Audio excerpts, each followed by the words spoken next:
Chers auditeurs, je vous souhaite la bienvenue à votre rendez-vous musical Appassionato sur Radio Judaïka 90.2 FM, que vous pouvez également suivre en streaming sur notre site radiojudaïka.be.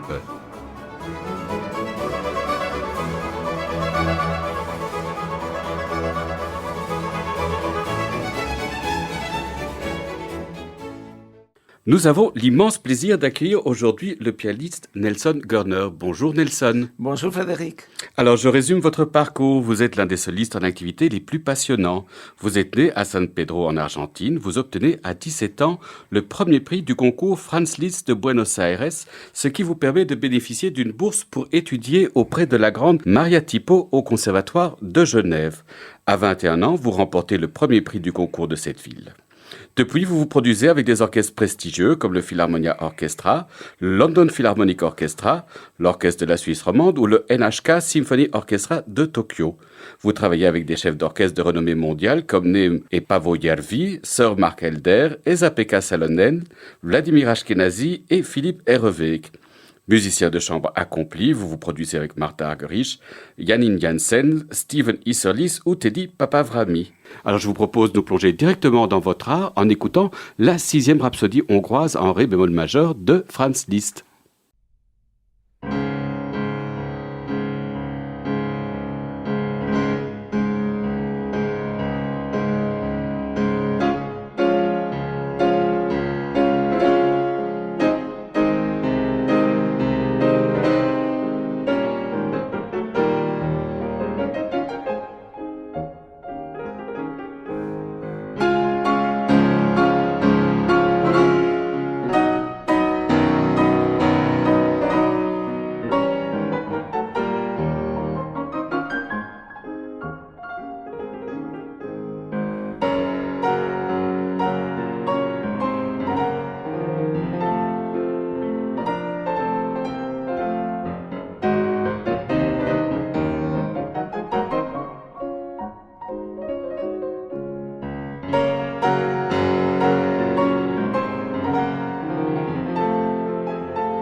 La sixième rhapsodie hongroise en ré bémol majeur de Franz Liszt dans l'interprétation de notre invité Nelson Görner. Alors dites-nous Nelson, que représente la musique de Franz Liszt dans votre vie? Elle représente énormément parce que j'ai commencé à travailler Liszt même avant Chopin, ce qui est pas forcément, je dirais pas atypique, mais en général on commence plutôt par du Chopin et après on va vers du Liszt. Ça c'est le chemin un peu plus classique. Or j'ai commencé à apprendre ces études d'exécution transcendante. C'était la première œuvre que vous avez apprise de lui? Non, j'ai commencé avec les études d'exécution transcendante. Oui, j'ai commencé quelques-unes, celles qui étaient à ma portée, hein, parce que j'étais encore un étudiant à l'époque. Vous aviez quel et âge? J'étais un adolescent, j'avais 15 ans. Oui. Et je me souviens d'avoir travaillé Ricordanza ou Chasse-Neige, Harmonie du soir, voilà. Et alors, à cette époque, vous écoutiez des disques de Liszt. Quels étaient les musiciens qui vous inspiraient dans ce répertoire? Et il y avait Horowitz, bien sûr, mais aussi Richter. Aussi, je me souviens de la version de la sonate ainsi par Guy Lels et celle de Martha Argerich, bien sûr, aussi. Et alors, qu'est-ce qui vous plaît dans sa musique? Dans sa musique, ça me plaît parce que c'est un homme de contradictions, de beaucoup de facettes que, a priori, on pourrait dire qu'elles sont presque irréconciliables. Parce qu'il y a les musiciens profonds, les musiciens visionnaires, qui a ouvert donc des chemins qui étaient jusqu'à alors inconnus, donc les musiciens d'avenir, mais aussi l'homme de concert, l'homme d'estrade, de parade aussi, hein, parce qu'il y a des œuvres qui sont des circonstances, des œuvres qu'il a composées pour briller dans la salle de concert. Et tout ça, ça cohabite chez les mêmes créateurs et souvent au sein d'une même œuvre. Et donc c'est ça qui rend son interprétation un challenge, un défi pour son interprète. Parce que on peut dire oui, j'aime certains aspects de Liszt, mais j'aime moins d'autres. Mais il faut le prendre en entier. Parce que c'est la grande fresque. Hein, c'est vraiment tout, encore une fois, cohabite chez les mêmes... oui, même sa personnalité. Oui. Parce qu'il a aidé beaucoup de monde, je pense. Il a aidé beaucoup de musiciens de son vivant. Énormément. Et il a promu énormément de compositeurs. Oui. Notamment, il a soutenu Wagner. Oui, énormément, oui. Et des tas d'autres aussi. Et des tas d'autres, oui. Alors, je propose de continuer l'exploration de votre nouvel album, donc dédié à Liszt, avec le troisième sonnet, extrait de 3 sonnets de Pétrarque. Donc, notre invité, Nelson Görner, est au piano.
Vous êtes sur Radio Judaïka et vous écoutez Appassionato, votre rendez-vous musical, le troisième sonnet extrait de 3 sonnets de Pétrarque de Franz Liszt. Notre invité, Nelson Körner, était au piano. Alors Nelson, quelles sont les qualités nécessaires pour bien interpréter la musique de Liszt? Alors, je pense que les qualités nécessaires sont justement cette versatilité quant au caractère. Par exemple, si on... le troisième sonnet qu'on vient d'entendre, c'est une musique lyrique, c'est une musique intime, c'est une musique qui demande donc un climat sonore immatériel par moment. Donc, il faut avoir cette palette sonore qui permet de traduire ça, ce qu'il y a là-dedans. Mais après, il y a des œuvres de Liszt comme la sonate, que c'est peut-être ce qu'il a écrit de plus achevé, de plus complet avec la fausse symphonie, et qui demande tout à la fois. Hein. Il y a le Liszt justement lyrique, profond, mais aussi celui qui est démoniaque, hein, qui est habité par une pulsion très dramatique, et par moments presque violente. Oui. Selon vous, c'est lui il a exploré tous les sentiments de l'âme humaine. Au piano, il a su les exprimer. Je pense que dans une œuvre comme la sonate, il est arrivé à les exprimer, oui. Là, je pense que oui. Alors, dis-nous, parce que c'est une œuvre qui est un peu si on veut, une sorte de synthèse de son génie. Alors, est-ce qu'il faut être virtuose pour jouer Oui, Liszt? Bien sûr. Donc, sans la virtuosité, vous n'êtes pas à même de traduire la complexité de tous ces climats, de tous ces. Il faut avoir dépassé la difficulté technique de loin pour qu'elle ne se fasse pas entendre. Voilà. Et alors, dites-nous, est-ce que Liszt a fait, selon vous, évoluer la technique du piano? Énormément. Je pense que beaucoup de grands maîtres, de grands compositeurs du XXe siècle n'auraient tout simplement pas pu exister de la même manière sans qu'il y ait un Liszt avant eux. Oui, il a fait énormément évoluer la technique du piano et en la dépassant, justement. Il a dépassé les frontières de l'instrument. Et est-ce que vous pourriez nous dire un petit peu comment est-ce qu'il a dépassé ce qui se faisait jusqu'alors? En étant d'abord un virtuose. Donc, c'était d'abord quelqu'un dans sa jeunesse qui avait un esprit de conquête. Hein. Quand il a entendu Paganini et il était complètement abasourdi, il a voulu devenir pareil, hein, dans la virtuosité, dans la folie, dans le goût du risque. Alors il s'est mis à travailler des gammes, des octaves, des arpèges. Ça nous paraît insensé maintenant qu'un créateur comme Liszt s'est bourré des exercices qui n'avaient pas d'intérêt et dont probablement il n'avait pas besoin, mais probablement il voulait que tout ça soit derrière lui. Il avait une volonté de dépassement, justement, de la difficulté. La remise en question. Oui, absolument, oui. Oui, parce que pour être vraiment juste, je pense que les chefs-d'œuvre de Liszt correspondent à l'époque de Weimar. Donc, c'est à partir de sa 40e année, 45 ans, qu'il a écrit ses œuvres majeures. Jusqu'alors, c'était pas encore le Liszt que nous connaissons comme tel et que nous aimons. Oui. Alors, pour ce nouvel album, vous avez décidé, 20 ans après, de réenregistrer la fameuse sonate en si, qui est un des sommets de la littérature romantique pour piano. Comment a évolué votre interprétation? D'où vous est venu ce désir de réenregistrer cette œuvre? Le désir m'est venu parce que, si on pense à la sonate de Liszt, je ferai la comparaison, par exemple, avec les dernières sonates de Beethoven. Je pense que ce sont des œuvres auxquelles vous revenez plusieurs fois au cours d'une vie, parce que vous avez envie de vous confronter à elles, de les habiter de plus près. Vous avez des idées qui surgissent et vous voulez les intégrer dans une vision qui vous soit personnelle, si vous sentez que vous avez quelque chose de fort à dire, qui a évolué par rapport à ce que vous faisiez avant. Donc c'était le cas pour moi. Et donc ça m'a semblé une évidence que je devais revenir. Ouais. Parce qu'il y a eu une période où je ne la jouais plus au concert. Et puis elle est revenue dans mes programmes de récital il y a environ 2 ans et demi. Et là je me suis dit, oui, peut-être que tu devrais réessayer maintenant. Oui. Alors, quel regard vous jetez sur l'ancien enregistrement? Je ne l'ai plus réentendu. Vous l'avez plus réécouté? Non, mais je crois l'avoir quand même en tête parce que forcément que chaque fois qu'on publie un album, on l'écoute beaucoup, des fois jusqu'à ce qu'on puisse plus l'entendre même. Parce que pour nous, il y a ça. Le problème, c'est aussi ça. On a besoin d'avoir un peu de recul. Mais je pense qu'il y a des choses qui sont restées dans mon interprétation actuelle, mais il y en a d'autres que, je l'espère, auront évolué, parce que j'entends la musique différemment, ou en tout cas certains aspects. Alors, pouvez-vous nous dire comment est-ce que vous avez conçu cet album Liszt? Parce qu'il y a donc, on a des sonnets de Pétrarque, il y a une rhapsodie hongroise, il y a le sonnet en si. Comment avez-vous choisi et agencé ces œuvres ensemble? Alors, je voulais que les disques ait un peu la forme, les contenus, l'idée d'un récital Liszt.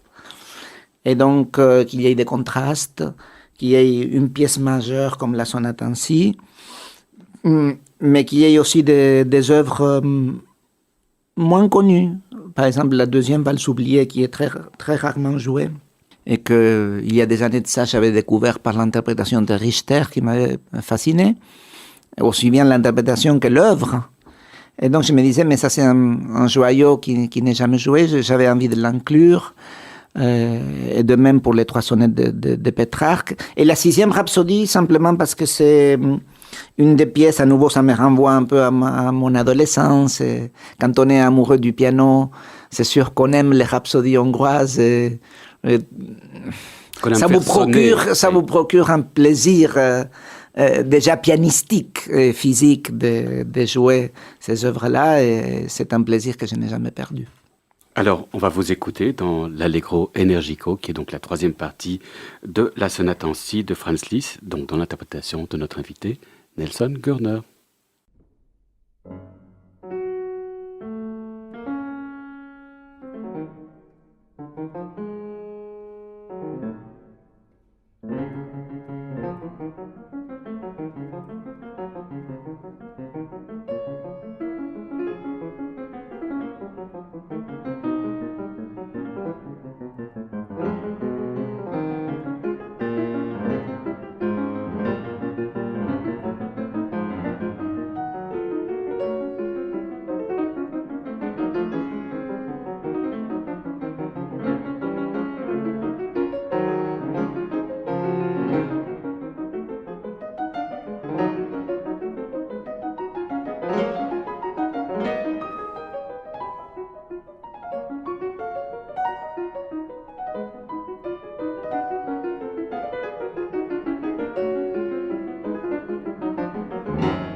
L'Allegro Energico, troisième mouvement de la sonate en si de Franz Liszt dans l'interprétation de Nelson Gurner. Il s'agit d'une parution Alpha Classique.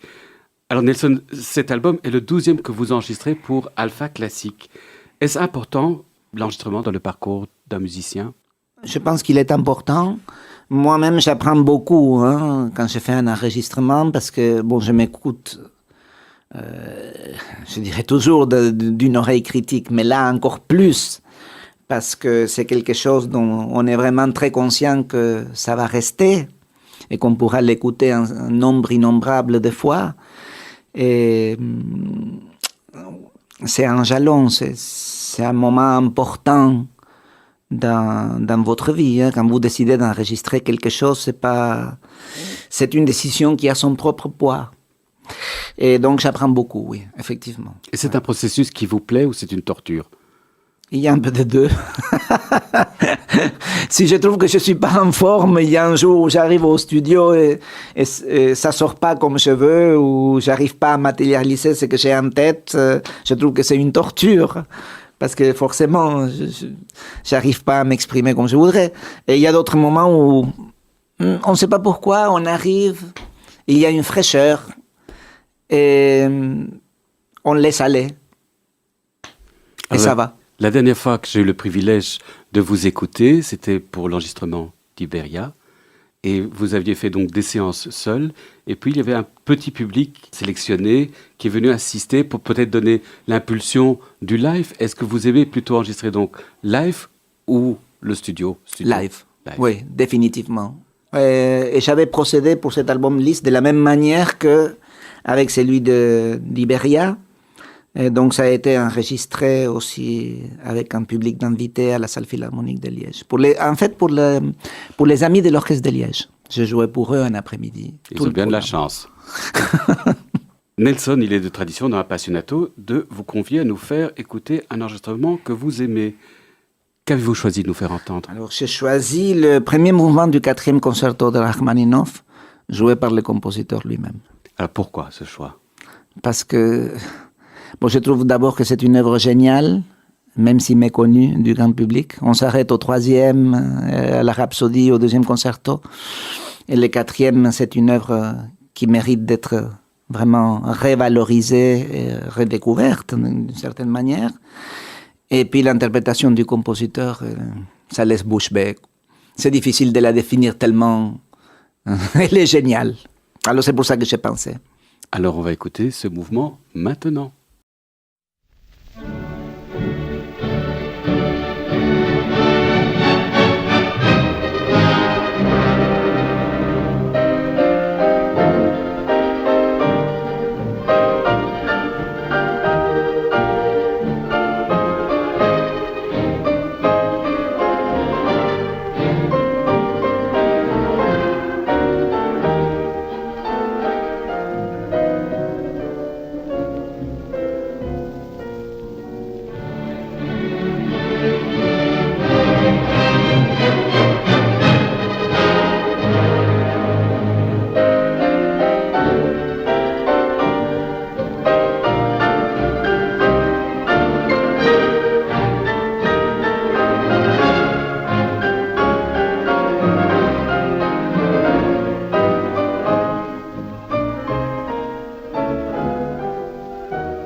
Nous venons d'écouter le premier mouvement du 4e concerto pour piano de Rachmaninov, interprété par son compositeur. Il s'agissait du choix de notre invité Nelson Görner. Votre rendez-vous musical Appassionato touche ainsi à sa fin. Merci beaucoup Nelson Görner d'avoir accepté notre invitation. Merci à Carlos Amajoa d'avoir assuré la technique de cette émission. N'oubliez pas qu'Appassionato est diffusé sur les ondes et le site de Radio Judaïka les lundis à 13h, les jeudis à 17h et les dimanches à 9h. Merci chers auditeurs de nous avoir écoutés. À la semaine prochaine. D'ici là, portez-vous bien.